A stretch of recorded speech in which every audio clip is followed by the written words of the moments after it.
Hello my dear wonderful genius students, I'm back again with a new video. This is lecture number 3 on complex analysis. Today I'm going to teach you Euler's formula. This is a very simple formula, and according to this formula, e to the power iota theta equal to cos theta plus iota sin theta, where iota equal to root over minus 1.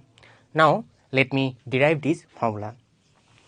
To derive this formula, we have to know three important expressions. First one is the expression for sin theta, second one is the expression for cos theta, and third one is the expression for e to the power x. I believe that you learned all these expressions in your high school mathematics. The expression for sin theta is theta minus theta cube by 3 factorial plus theta to the power 5 by 5 factorial minus theta to the power 7 by 7 factorial plus dot dot dot. The expression for cos theta is 1 minus theta square by 2 factorial plus theta to the power 4 by 4 factorial minus theta to the power 6 by 6 factorial plus dot dot dot. And the expression for e to the power x is 1 plus x square by 2 factorial plus x cube by 3 factorial plus x to the power 4 by 4 factorial plus x to the power 5 by 5 factorial plus x to the power 6 by 6 factorial plus x to the power 7 by 7 factorial plus dot dot dot. Now let us put x equal to iota theta in equation number 1. If we put x equal to iota theta in equation number 1, then we will get this type of expression. Now let us simplify this expression. The first and second term will remain unchanged. 1 plus iota theta.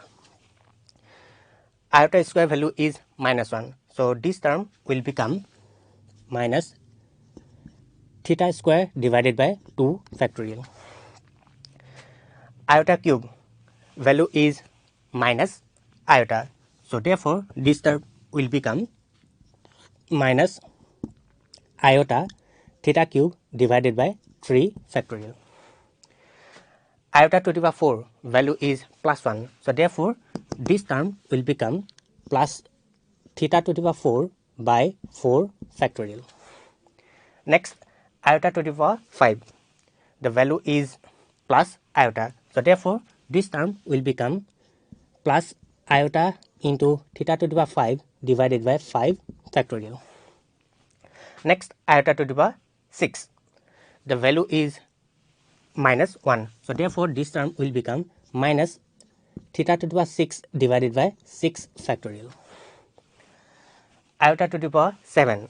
The value is minus iota. So therefore this term will become minus iota into theta to the power 7 divided by 7 factorial plus dot dot dot. Now let us separate the real part and imaginary parts.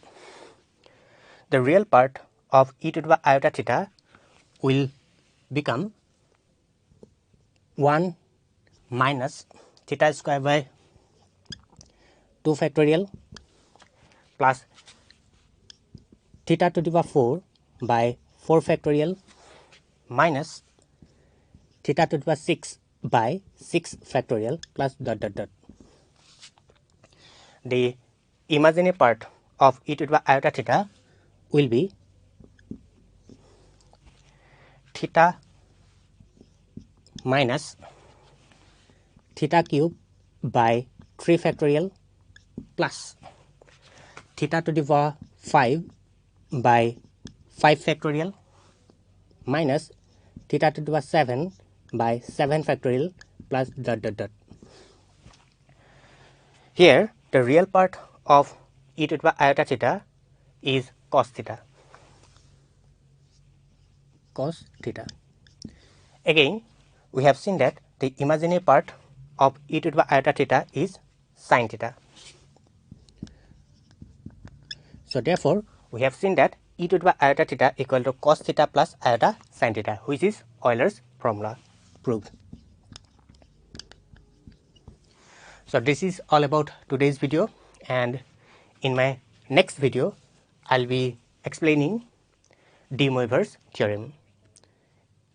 So first I will tell the statement, next derivation, and I will do one problem. Okay?